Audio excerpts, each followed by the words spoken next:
Welcome to another Keelhauled podcast. I'm your host, CaptainLogun, and we've got a lot of Sea of Thieves news to cover today, so tie yourselves to the mast and hold fast. Ahoy there, pirates. I hope you had yourselves a good week and a good weekend. I know I did. This week, we got some information regarding the Last Dev update video and what's going to be coming in March 20th. Not a whole lot of new news, but we also got some spoilers and some information regarding the Friends Play Free. All that and more on this week's episode of Keelhauled Podcast.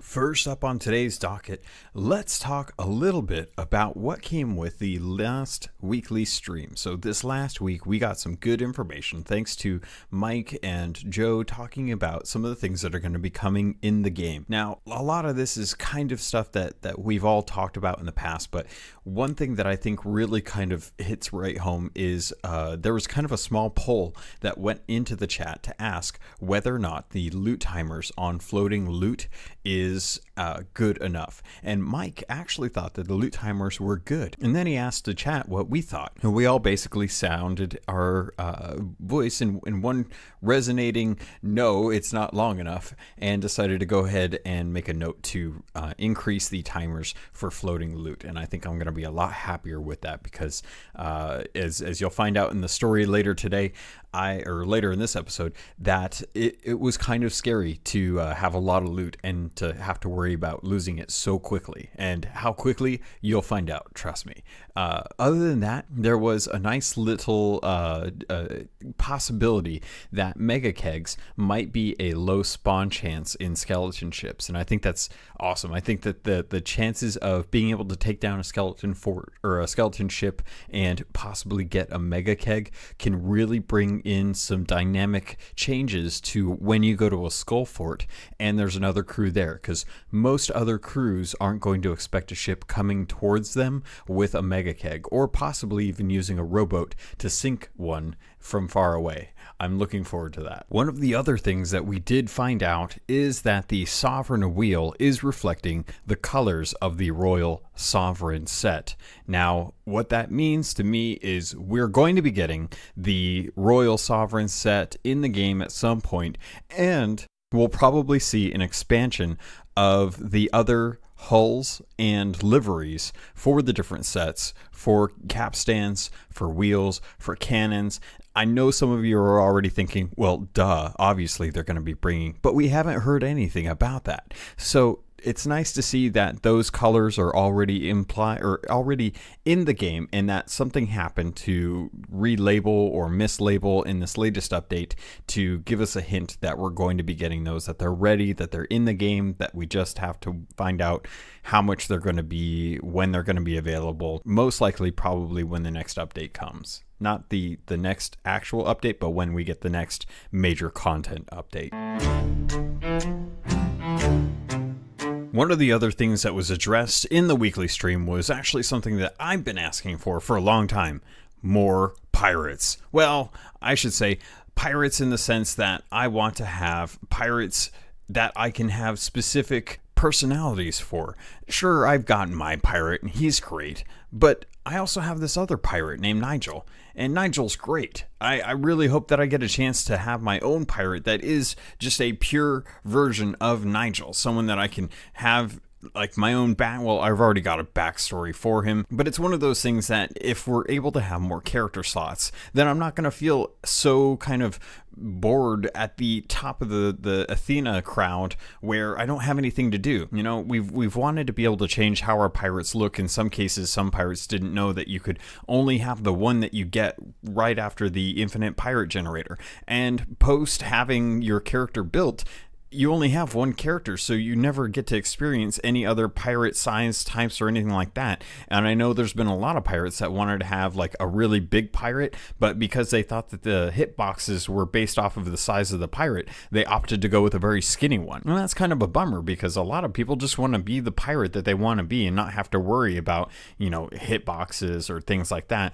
And to be able to give pirates the opportunity to have more than just one pirate, or to be able to change your size, your weight, or things like that, things that you can't change in game right now would be a good way for pirates to feel like they're getting to play the pirate that they want to be at the time that they want to play it. Some days I may just want to go out and be nothing but Nigel. Some days I may just want to be my regular pirate. And one of these days I'll finally get my little Napoleon pirate.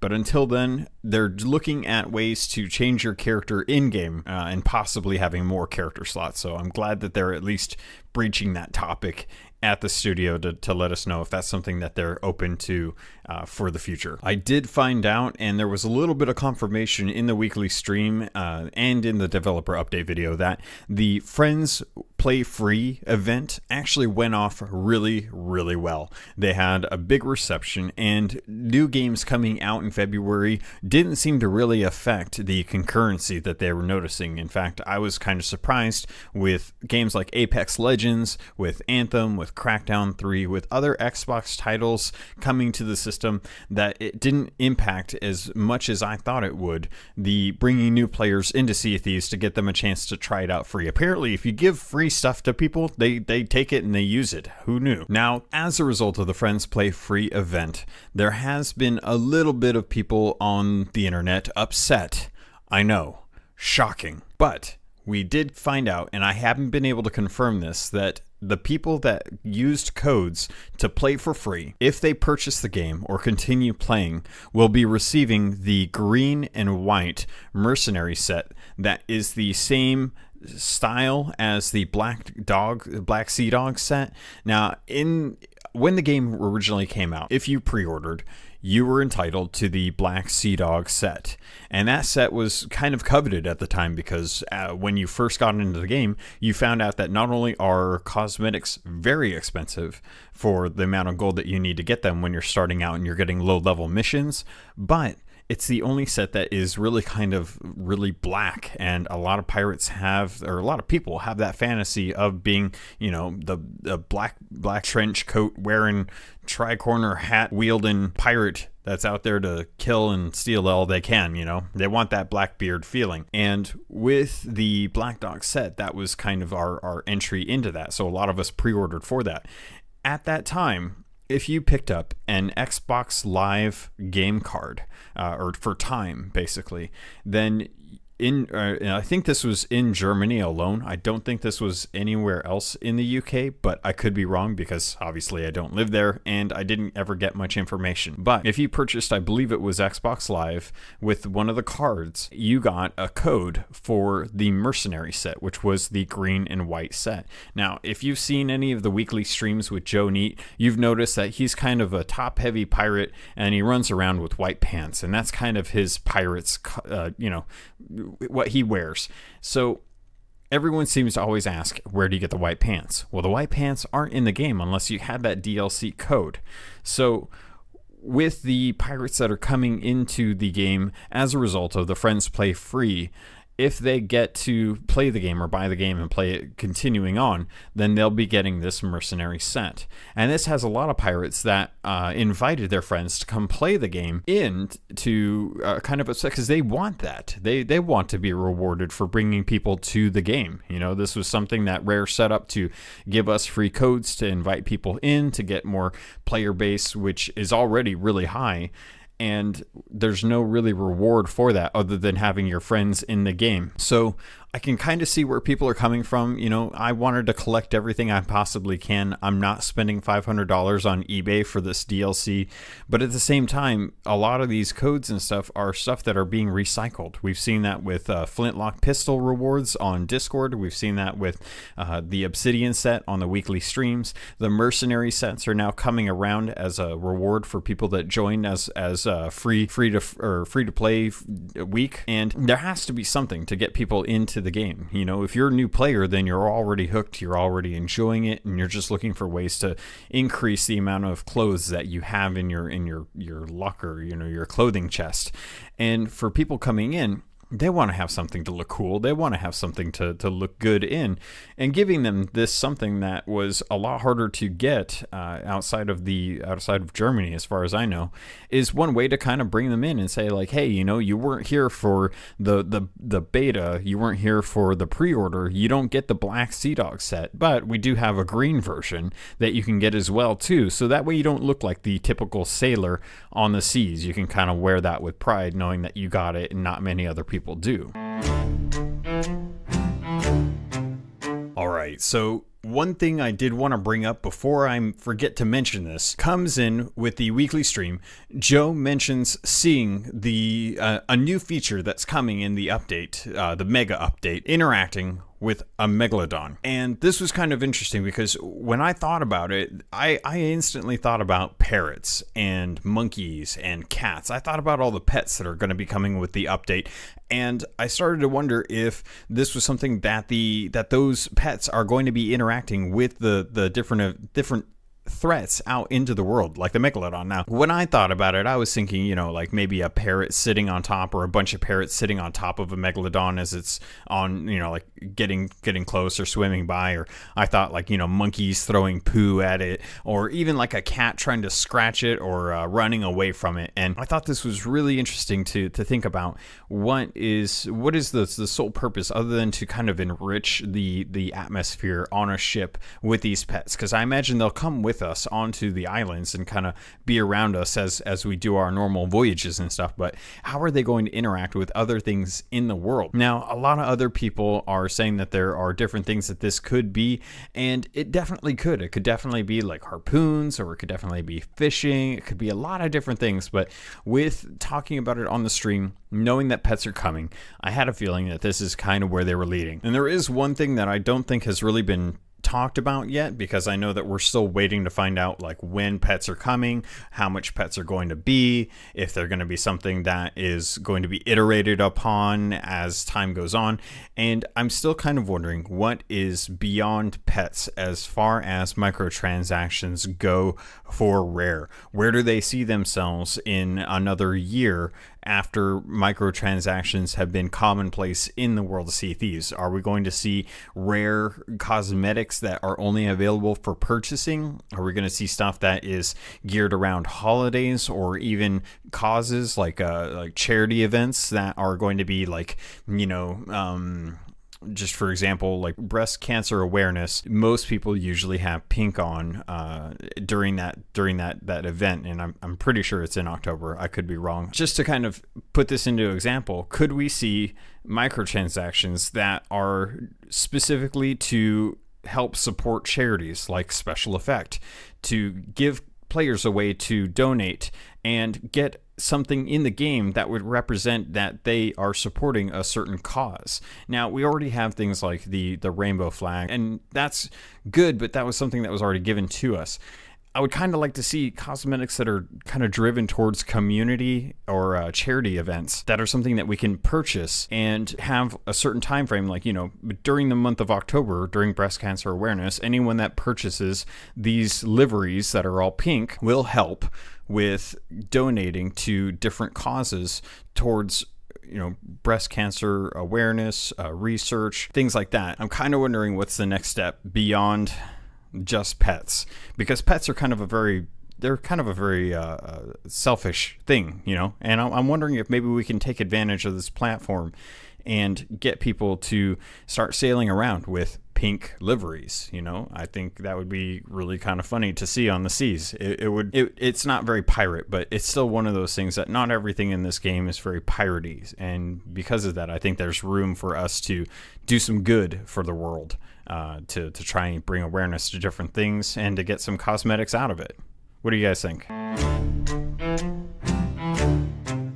All right, so let's actually skip over the weekly stream, jump right into the dev update video. There was something that I guess I didn't really realize coming out of the Inside Xbox event. And this latest dev update video really kind of put it into perspective. And I got some clarification from Joe on Twitter. The next update, the announcement that's coming as a result of the mega update, the March 20th announcement, March 20th is going to reveal everything that they're going to be releasing soon. This mega update is the arena. It is the pets. It is the cosmetics coming with that. It is the quest changes. Everything that we knew that they had postponed as of last year that we were spending more time on, plus the arena, that's all getting announced on March 20th. We're going to get a date for that. Now, I thought this would be amazing to have as a shadow drop. You know, March 20th comes, it's the 1-year anniversary of the game's launch, and boom, mega drop. You know, they just put everything on the table and say, here you go, enjoy. We're gonna just walk out and have a nice little vacation, and we'd be happy for the next 6 months. I don't think that's gonna happen. It's kind of a bummer because I would really love that, but I don't think that they're going to be doing any kind of shadow dropping on that. It would be amazing, but I think that they'll at least give us an update, and hopefully it's something that comes before E3. I really hope so. I hope that it's something that comes before June. I would like to see something in April because March 20th is already pretty late. So usually in these instances, Rare tends to do announcements for content drops 3 weeks prior to them actually happening. Which, if that's the case, then if March 20th is the time frame that we're looking at for the announcement of when that's actually coming out, then that would give us an April 10th release for the update, the mega update. Now, it could be an extra 2 weeks just because they're planning on making sure that everything's fine and say that it's coming out in a month, at which point that would put that around April 24th. I'm still fine with that as well too, although a month is a long time to wait. I know when they first put out the beta and I had to wait a month for the next round of like beta tests and stuff before we got the scaling test. That was really hard not to be able to play it, but having a mega update that close after the announcement would be great. It's not a shadow drop. I would still really love a shadow drop same day. It's live now, but I don't think that's going to happen. But we're going to be getting everything. Everything. Guys, think about everything that they've talked about since Shrouded Spoils. In all of the update videos, that's all coming. And that's why we're not going to be seeing any major updates anytime soon. And that could be good. It could be bad. I don't think we're going to be getting any new build rant updates just because we're already into February, and the next update that we know of isn't going to be coming until late February, early March, and then March 20th is going to be the main announcement, at which point we'll get a date, and the date will hopefully be in April because that would probably put it around the time that they're planning on releasing everything, hopefully. Crossing my fingers. Hooks and parrots. One of the other things that we did find out going into the dev update video is that not only have there been people that have found a way to still achieve a 1-2 double gun execution, but that is something that they realize is it's a fix that they're bringing for the next update that they said was going to be late February, early March. Also, they're going to be taking care of one of the problems where you can't necessarily hear water filling in the ship. This was something that I noticed last night, and I was really kind of like freaked out by it because I hadn't experienced it before then. But not being able to hear water filling up in your ship and running down below deck and seeing the bottom hull completely full is really terrifying when you're sitting there trying to take on a ship and you hadn't realized just how long a hole had been open in the bottom of your ship. And that could be a bigger problem in the mega update. And I'm going to go into that, or why that might be the case, in spoilers at the end of the episode, because we found some stuff on Reddit. We don't know if it's real or not. Could be all fake, but I'm going to be talking about that and more at the end of the actual episode. So it looks like Pioneers have finally gotten access to the arena. This is something that we've known has been coming since the beginning of January, that they're working towards getting Pioneers access to the arena to be able to start testing that. And I think this is something that has finally come to Pioneers. Now, I can't say who or how or why. I just have a feeling, based on some of the people that I know, that arena is now available for Pioneers, has been for about a week maybe, and so far lots of stuff has been changed, or at least things that have been changed in there are interesting enough that they're excited about it, and that's really great. Joe mentioned that there was supposed to be a way for us to be able to get into the Pioneer system easier. When? Still been waiting on that. I've been signed up since before the game launched, still haven't been granted access to it. Obviously, I can't talk about what I see in the Pioneer build, but I still would love to get a chance to actually get in there, test things out, see how they work, give positive, critical feedback or negative feedback if it's something that is just not working and needs to get changed. Things like that. I love that process. I would love to be able to do that. And to know that the Pioneers are getting into the arena now is really cool. I can't wait to hear some stories from the development side of it when they talk about what the Pioneers have been doing and what they've been seeing. Obviously, the Pioneers themselves can actually talk about it. This coming week is going to be a weekly stream with one of my favorite people in the Sea of Thieves community, Captain J from the Crow's Nest. From what I understand, is going to be this week's guest for the weekly stream. I'm really excited about this. I've been chatting with Captain J since before the game launched. He's one of the first people I reached out to who was doing constant Sea of Thieves content before launch actually happened. Now, he's been around for a long time. He's been following it since the alpha, since the beta. This has kind of been his territory in YouTube for a very long time. Now, I know a lot of other YouTubers came out and have gotten really popular, Falcor, Hitbox. There's been a lot of them. Jesse, Tattoo. There's a lot of great YouTubers out there making some great content. But I'm really happy to see Captain J getting a little more sunlight shone down on him and his channel, because he just puts out good content and he loves the game and he wants to support the game. It's to the point where they actually have him somewhere in the world. And anyone that's been listening to my show since I started knows that even back in May, when I started getting cookie codes for everyone, I put out a contest with Captain J, and we offered, Xbox Live time and Xbox Gold time to try and find the code, or try and find Captain J's little Easter egg. Nobody has found it, and we have an idea of where it is, and hopefully one day we'll actually get a chance to actually find it. Now, I'm sure when, if it's been moved and we just don't know, I'm sure we'll probably find out about that sooner or later. But if anyone is out there and finds it, let me know. I'll try and get you something. I don't know what. This is something that I've been trying to get someone to do for a long time. No one's been able to find it. It's out there. But the good news is that my good friend Captain J will be on the next weekly dev stream, and I can't wait to go and support him. As always, it's during the daytime for Americans. It's 9 a.m. Pacific Standard Time. It's 1 p.m. Eastern Time, and then it's 5 p.m. UTC. So if you get a chance, always, please, they're on YouTube, they're on Mixer, they're on Twitch. You can watch them anywhere. John is a hoot to listen to and watch him try and keep up with all the chats. Whoever's on the stream, as far as the devs go, are always great. They're always very kind, and they have a lot of fun, and you tend to get a little bit of information. And I know Captain J, he might be asking some pretty hardball questions to the devs to try and find out what's going on with the future updates. So looking forward to that and more. So in Sea of Thieves community, there's always some great creators out there that do some amazing work, whether it be Luton Liz with her props or other creators drawing amazing photos like Snuggler's Bay. And recently there's been one that got brought to my attention on Twitter, and this comes from Miguel Delgado. He is a big fan of Sea of Thieves, to the point where he actually used his talents as a modeler and creator to make up a beautiful 3D printed diorama.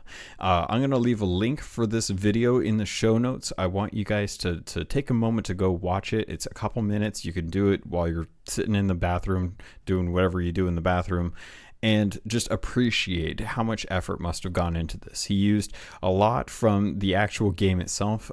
He used ZBrush to be able to model out his pirate and his crewmate's pirate. They're sitting on top of a small little piece of island that the stones work out to be the Reaper's Mark and Captain's Chest. They 3D printed this using Anycubic Photon 3D printer. It was hand painted with the help of White Weasel Studio, and the water was made with an epoxy, resin, and a cake mold. So there's some high-res photos in the description of the video. It looks great. It's so cool to see stuff like this come out. I would love to be able to have my pirate in a scene like this that I could buy and actually have like on my desk as well. It's just one of those things that you don't see people going to that much trouble with a lot of other games, but because of the style, because of the fun that can come from this game and the community that's come up around it, it's been amazing to see just some really talented and knowledgeable people. Now granted, you can have talent, but you may not have the knowledge of how to do this stuff.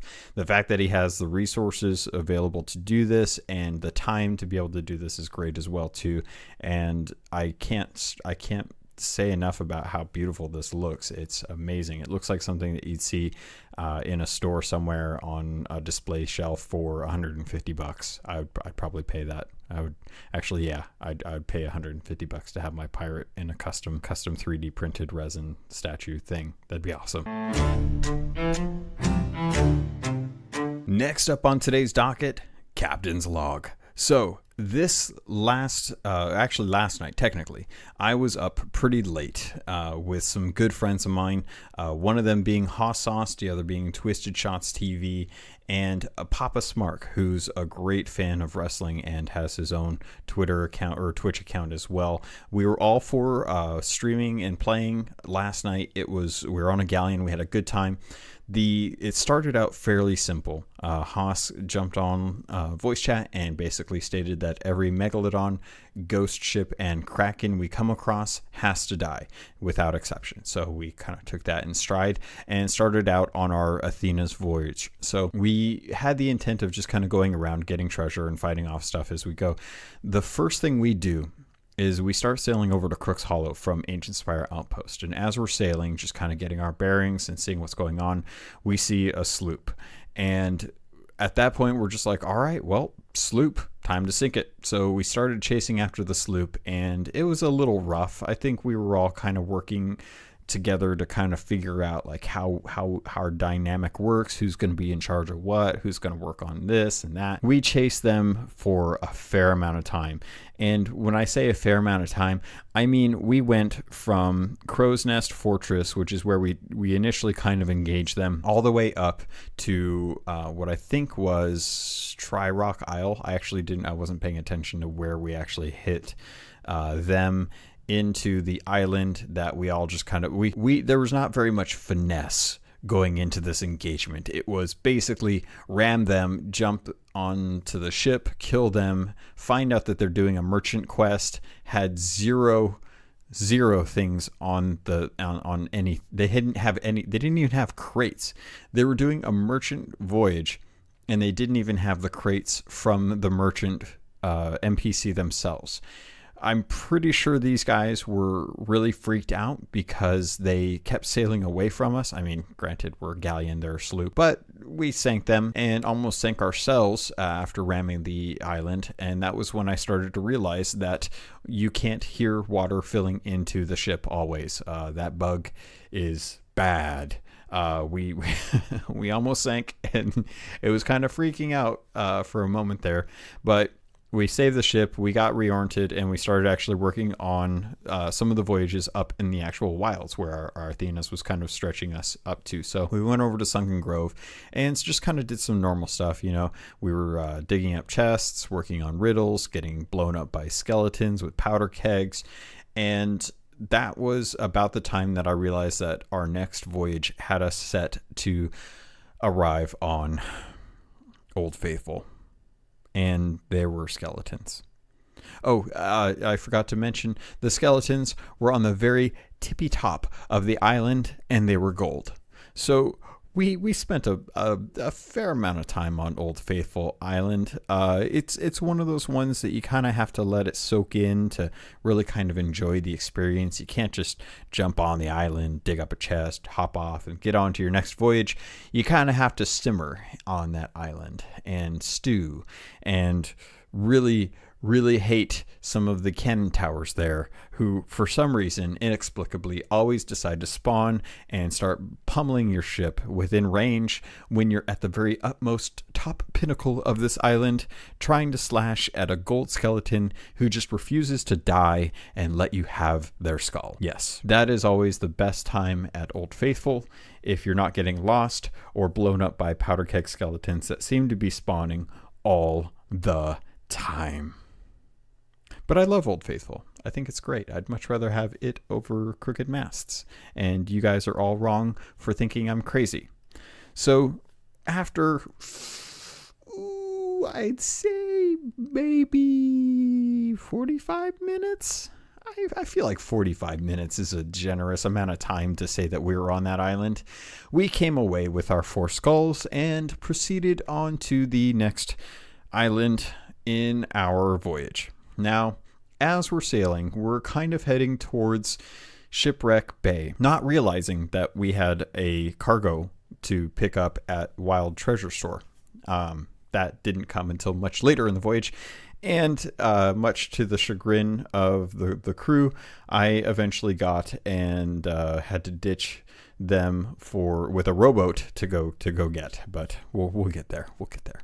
So as we're sailing, we are heading over towards Shipwreck Bay, and we finally, after sailing around for a bit, come across a megalodon. And this was just the first one that we came across, and I was really happy because I love fighting the megs. I think they're great. And as we're fighting it, we eventually get to the point where it dies. It takes a long time. And we notice a sloop is starting to head towards us. And as they're sailing towards us, we start noticing some odd activity to the point where they're actually shooting outwards. We're not sure why, but immediately I kind of assume that they're probably getting chased by a meg. And as they're sailing by, we're getting ready to probably fire onto them because we're kind of, we're being pretty protective of the 2 islands worth of treasure that we have, plus what we picked up along the way from other things. And we just want to make sure that we are able to kind of protect what we have and get rid of these guys. Well, they are sure enough actually sailing by and dragging a megalodon with them. And we kind of realize that this is going to be a good opportunity for us to actually take their megalodon. We get 2 megalodons. So we shoot at the megalodon, and it eventually starts to leash back to its location. And as it's leashing, we shoot it enough times to get its attention, and it actually starts coming after us. And maybe 1 or 2 circles around the ship, I kid you not, this megalodon dies. Like, these guys put enough work into this megalodon as they were sailing by, trying to protect their own treasure going to Daggertooth Outpost, that we managed to snuff out the little light that's inside it with very little effort, and it was kind of nice. So it was at this point that we're kind of working our way towards Shipwreck Bay. Now, we haven't actually gotten to Shipwreck Bay when we're kind of figuring out what's going on, because we see that there's the sloop there, we find another galleon, and then there's a couple ghost ships around. So we're kind of tentatively figuring out what we want to do. Well, with the Shipwreck Bay treasure, I kind of hang out on the ship. I'm just kind of relaxing, and I've come to realize that I forgot to mention to Haas and Papa Smark that the Athenas that we're on tends to spawn skeletons all the time, and as a result, you're kind of dealing with the fact that you're always going to have these really hard skeletons, and they're a little upset, and understandably. You kind of want to make sure that you kind of know what you're getting to when you start a mission. I kind of neglected to mention that, and it was kind of a bummer. So they're fighting these skeletons, and we're trying to get the last little bit of treasure. We finally get it, and we're actually kind of happy because we're about to move out. And as we're heading, I believe we started heading north. I can't remember why, but we were heading towards Daggertooth for something. I think we were actually planning on actually going to the Wild Treasure Store to finish up that cargo. And this was about the time, it was pretty recent, that Haas was saying, like, all we need now is a Kraken. It'd be fun if a Kraken showed up, which immediately spawns Krakens. As anyone knows, anytime you call a Kraken, that's you're just asking for it at that point. The devs are always listening. So Papa Smart is goes off and he takes a quick AFK, and that's when we get hit with a Kraken. And it doesn't take much time for us to die and lose everything. Now we had a lot of treasure at this point, and it was kind of a bummer because because we really didn't want to lose all that. So I killed myself in the black water, and I decided to head back to the ship to try and get it spawned so that we could actually come back. And sure enough, we're in luck. The ship is at Sunken Grove. Now, anyone that's not familiar with the map, we were at Shipwreck Bay. Daggertooth Outpost is just to the northwest of that, and Sunken Grove is just to the north of Shipwreck Bay. And as I spawn, I realize where we're at, and I think, oh, thank goodness, finally, we're getting a little bit of luck. We're not going to lose everything. I just got to get the ship anchor up, sails down. And we're sailing over back to the Kraken. We can still see the Kraken. It's not very far. I mean, it's really close. We got really, really lucky.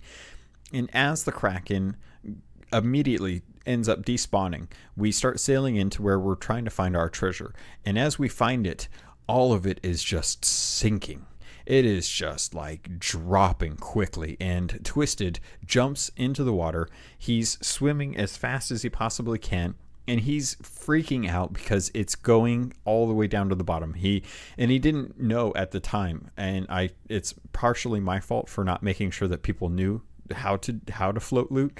But if you grab it and then drop it, that essentially resets the float timer on it, but you have to actually grab it. You can't just touch it. So it is sinking. He's not actually grabbing it. It's sinking further, and he's freaking out because now he's starting to drown. And we're trying to find where he is. And thankfully, I was off the ship, and I grabbed a mermaid because I was trying to find a rowboat over at the Isle of Last Words. I grabbed a mermaid, and when I spawned back on top of the ship, I happened to see his mermaid out in the water as a flare, and I knew exactly where we had to go, and we just had to go a little bit more to the right to go over to that. I jump in the water, and I'm swimming down to the very bottom to start grabbing loot and start floating it. And I don't know, I'm fairly certain we got all of it, but there was one piece that was in particular that we missed, and it was a little silver spittoon that I had up by the ship wheel that I use for any time I need to spit. It's just I like to have like a little spittoon up there, or not spittoon, that's a totally different thing, not squids, a spittoon there in case I want to at the wheel, and I don't want to have to walk over to the edge of the railing and spit into the ocean. I'd rather just spit into the spittoon and be happy and done with it. So we're floating loot. I forget all about it. Twisted doesn't think about it. No one else mentions it. We get everything. We float it all, and then the sharks come, and the sharks are just murderous. It's insane just how quickly they can seem to come, especially if you kill a hungering one and there just happens to be 3 or 4 instantly out of nowhere. So we're sitting there trying to get all our loot back onto the ship, and the sharks are now there. We're trying to kill the sharks. We're just having a heck of a time. We save everything except for the spittoon, and I'm really bummed out about that. But we get a couple powder kegs and we start going on our merry way. I can't even remember what happened after this. We were sailing for 5 hours straight, and as a result, I can't even remember the entire, everything that was going on in the voyage. I know that we at one point attempted to do a skull fort. And that skull fort was actually being occupied by, and it was one of the original theories, it was actually being occupied by one of the actual brigs that we had seen on the island. And we knew that the brig wasn't going to be very good because they had actually dropped anchor and not risen sails and then raised anchor. So their sails were down, they were anchored, and we knew that they weren't going to be in any good position to fight. So as we're sitting there waiting to kind of sail around to get to sink them, we are just kind of getting prepped. I'm kind of letting everyone know, we need to slow down. We need to make sure that you have cannonballs, planks, bananas, full ammo, get readied up, basically. We sail around and we start pummeling their ship full of powder kegs or not powder kegs, cannonballs. We sink them fairly quickly and we kill off the players. not much longer after that, their actual they come back and they come after us, and then as they're coming back, they keep looting these shipwrecks for supplies. Obviously they want to go into the fight a little more prepared than just the original bunch of treasure that they have. We sink them a second time. They have yet to get it. They haven't understood that we're going to kill them every time they come. And in between the time of their second trip and their third trip, a sloop sails up to the fort, very nonchalant, with their alliance flag up. Now, this has been shortly after we just finished sinking the brigantine for the second time. I hadn't really had a chance to finish killing off their crew and getting reset with the ship. So they could have had us if they had tried, but they sailed up, parked, raised sails, and then raised anchor, and then called out, "Hey, we're here to do the fort." And I'm thinking, that's actually pretty kind of them. You know, they're coming in, they want a little bit of it, and Haas is wants to actually like get, you know, have them join us. And I'm like, Haas, they want to split the loot. And he's like, no, we get it all. And I'm like, no. They want to split the loot. Like, we don't get to just not give them anything for this unless we sink them. And he's like, oh, okay. So it was at that point that we realized that it was like, okay, well, we just need to kill them then. So I decided at this point I was going to see how this works, because they were being pretty non-aggressive. So I called out and I was like, nah, we're good. And he's like, okay, taking off. And he just leaves. He didn't put up a fight. He didn't argue. He's like, nope. Galleon says that we're good. I'm just going to leave him and not even worry to try and take that fight. So that was kind of funny. I was really surprised to actually have someone not try and attack us after they come up. And I was really just kind of surprised that they rolled in as quickly as they did, and then we're just happy to leave that quickly after. So after that, we had the brig come a third time, and the third time they were a little bit smarter this time. We're sitting at the fort and we're kind of at the ready. You know, we'd seen them coming for a while. They gathered more supplies. And as they're sailing towards us, they pull around and then they stop a fair distance away over by the wild treasure store. And they just sit there.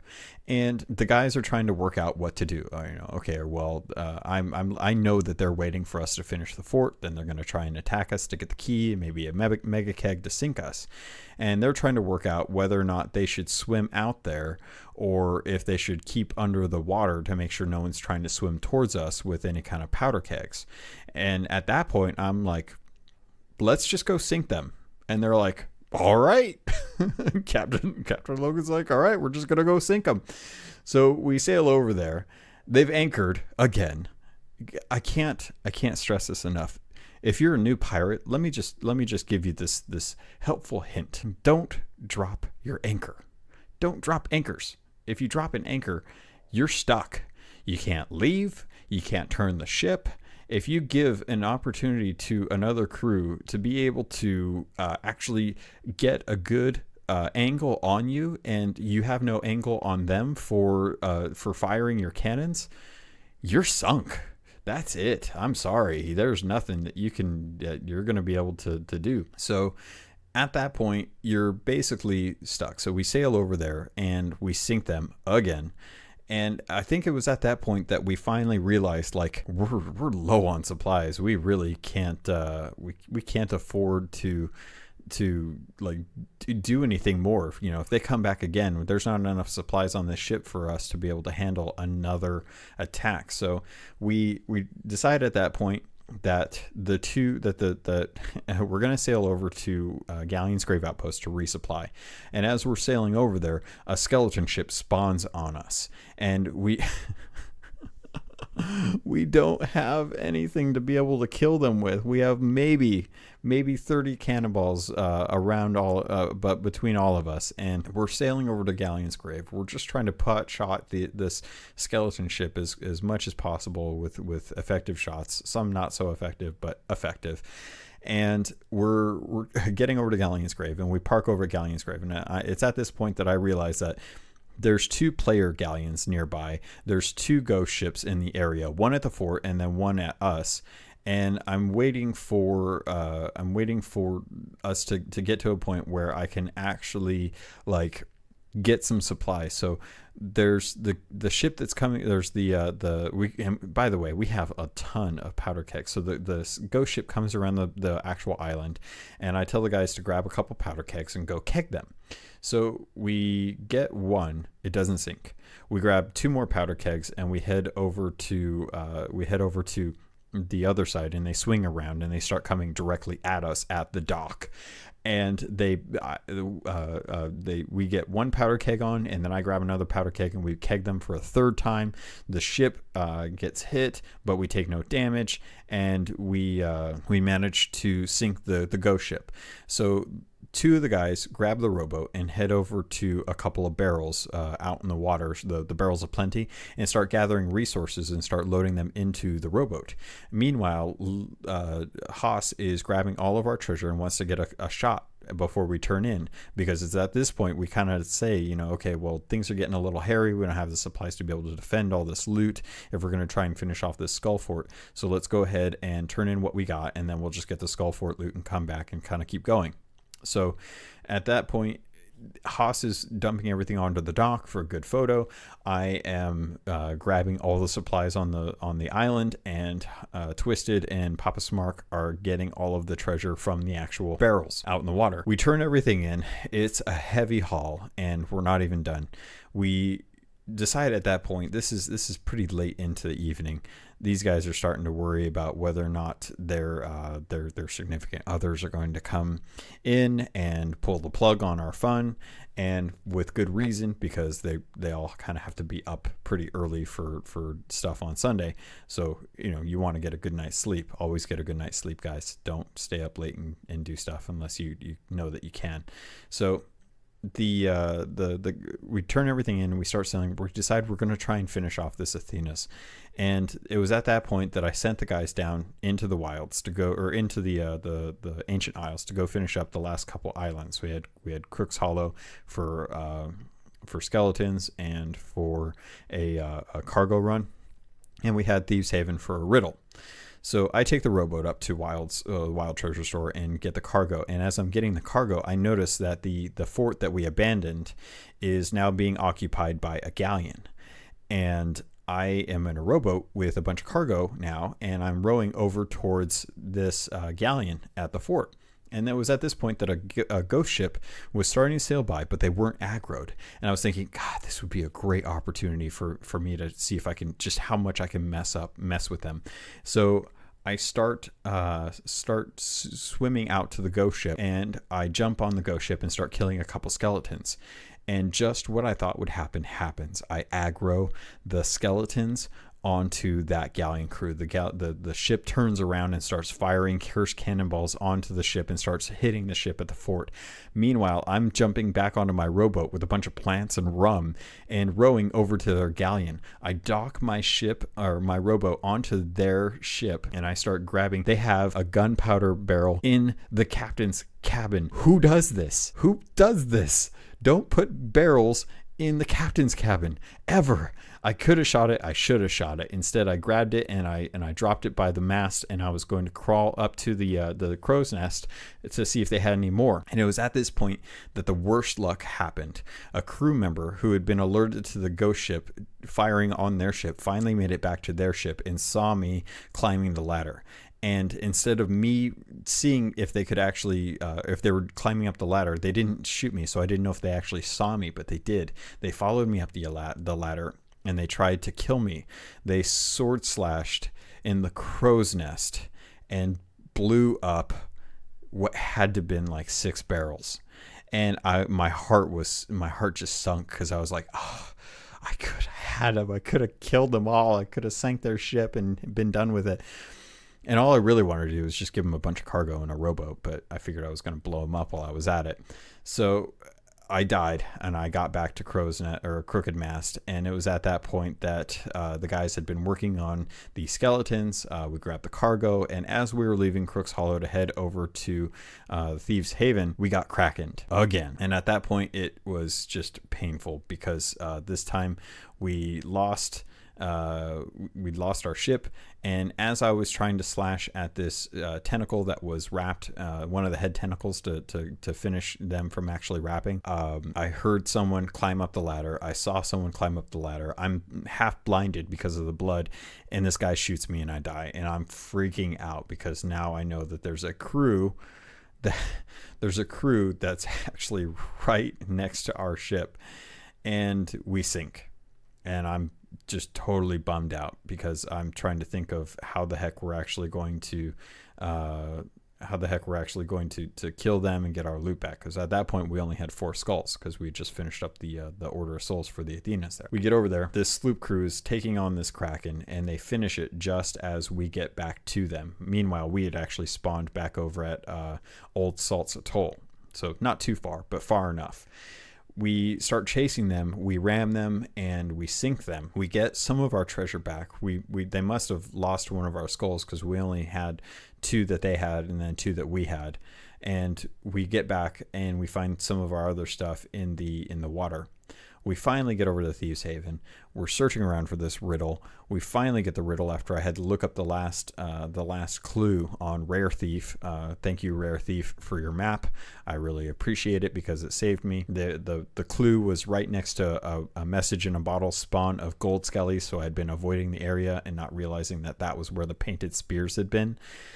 We finish the Athena and we call it a night, and it was probably one of the most amazing nights out there. The things that I would take away from that are don't fire cursed cannonballs at people unless you know what cursed cannonball it is in the barrel, and don't ask for Krakens unless you're fully prepared to handle a Kraken at any given time, because I guarantee you it's gonna happen, and it's gonna be really, really bad if you lose it to anything. So all in all, it was a great night. It was a long stream, and I know it was later.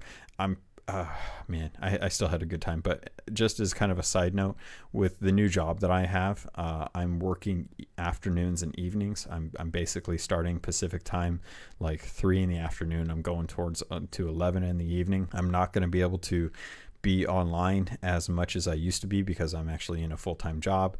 So as far as life goes, things are getting better, but as far as game time and streaming goes, it's going to be a work in progress to get back to where I was streaming in the mornings and not having enough time to be able to take care of other stuff and whatnot. So everyone that does come watch the streams, I appreciate you guys doing so. I'm still trying to work out how I'm going to get that all kind of worked out, but it was a great night. It was a great adventure. We sank the brig at least 3 times. We sank a few sloops throughout the evening. Never came across another galleon, though. Never had any galleons mess with us. And overall, it's just a good time. Really enjoyed it. So looking forward to the next voyage that I can take those guys out on and actually see what we can get done. All right, pirates. So that was a pretty long captain's log. Sorry if it got a little boring at any point, but I just had to share that story with you just to it was such a good night. I couldn't not share that. So right now, I'm going to call this the spoiler warning. If you're still listening to this, I'm going to be talking about stuff that is unconfirmed, that is just plausible, possibly faked stuff that shows up on the internet, as well as stuff that gets data mined. So everything that you're listening to after this point is just going to be spoilers. If you don't want to know, or if you aren't interested in possibly fake stuff, then stop now. After this is the end of the episode. I always keep the spoilers towards the end, that way you don't have to worry about missing out on anything or skipping ahead and hearing something you don't want to. I think that's enough preamble for that, so let's get into spoilers. So if you were on Reddit at any point in the last few days, you may have seen a couple images that came out, and these images are interesting because what they show are different ships that have the current speed holes on them with broken masts. And a while ago we had a bug where it actually showed like the masts kind of angled. They're actually broken, and this was something that was just like a clean break. It looked like a complete bug. This wasn't something that was that didn't look like it was intended. It looked like there was a problem. Fast forward a few months, and I think this is us kind of looking at what the devs were working on. And what that means is something that I've wanted in the game for a long time may actually be coming to the game. We may actually have something that damages the masts. I'm pretty sure I've talked about it on the show. I'm just going to rehash the idea that I had a long time ago so that it's kind of fresh in your mind. I've always wanted to see mast damage that you could repair, and this would be something that would require, a fair amount of planks. You would have to use somewhere between 3 and 5 planks, and you'd have to basically put the planks up on the mast, and you would have to raise up the mast to be able to repair the damage to it. This would give players an opportunity, if you didn't have cursed cannonballs, to be able to slow them down or stop them from being able to move permanently. Now, with cursed cannonballs, you can have, rigging balls that actually raise the sails, or a anchor ball that prevents them from leaving. They have to raise the anchor. Those are good, but you don't always have those, and you may not always have a good shot. And if you just have regular cannonballs, then being able to damage the masts to where they fall over and you actually have to get these things repaired would be a good way to ensure that players aren't able to quickly sail away. 2 images that we saw actually have a galleon and a sloop with these damages. The other thing that we see is damage that is on the actual wheel of the ship itself, knocking out one of the 2 of the posts that you would normally grab. I don't know how effective that would be, and I don't understand the goal behind it outside of just seeing more damage on the ship, but it was very interesting to see that they're looking to bring a little more realism to the cannonballs that actually hit on the ship. One of the things that's actually mentioned in the Reddit post is that the holes in the ship apparently have different sizes now, depending on how many times you hit the same spot. So it looks like something that may be coming in this mega update that's being tested right now is more of an overhaul for the damage on ships, something that affects the masts, the wheels, and if you're in a position where you're only able to get the same shot on same part of a ship, that instead of it just being one hole and potentially stopping someone from repairing it by knocking them away from the actual hole, you could actually be hitting the same spot to cause a bigger hole that might require more planks that would actually fill up the ship faster, so that it isn't fruitless to be hitting one spot only on a ship. It's something that I think is going to bring a lot more tactics to ship-to-ship combat. I think coming into this for the arena can make a big difference and can really kind of change how you plan on actually attacking ships, because right now if you go into it with cursed cannonballs, you're going to be fairly well off. But if you don't, then you're kind of at a disadvantage to someone that does. And sometimes having more availability to damage a ship in different ways outside of using cursed cannonballs can still kind of even the playing field if you're in a situation where you lost them or you use them. I'll be interested to see how much of this is real. I'm looking at it at the images. It looks like something that would be hard to be faked. But then again, I've seen some pretty amazing Photoshop work out there. So for the time being, I'm going to say that this is potentially real. And a lot of that's just kind of based on the bug that we had a long time ago, where the actual default position for the masts when you load it into the game was actually at the angle that some of these masts are now, and it looked kind of weird. You could kind of jump on them, but you'd fall through it and take damage. But being able to see this image now, it lends itself to that idea that would be something that you actually had to worry about if someone was able to get good enough shots on your mast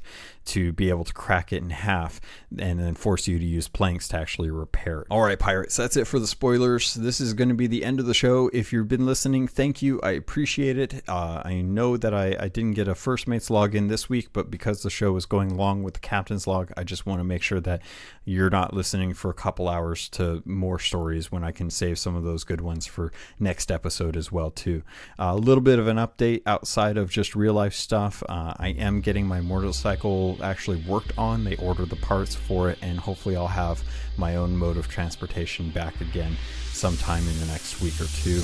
who knows how long it's going to take. It took them a week and a half just to get me the estimate. So looking forward to that. So I'll be able to have more time before work to be able to jump online to play with other people. I'm still enjoying the game. I still think there's a lot that I want to do in the game. I want to be able to save up as much gold as I can going into the mega update, because I know if it's a mega update and they're going to release a bunch of cosmetics, I'm going to want them, and to do that I'm going to need a lot of gold. So I got to get back on those sales, and I got to get sailing, get as much gold as I possibly can. Pirates, thank you. I love you. I hope you have a good week, and I look forward to sailing with you on the Sea of Thieves.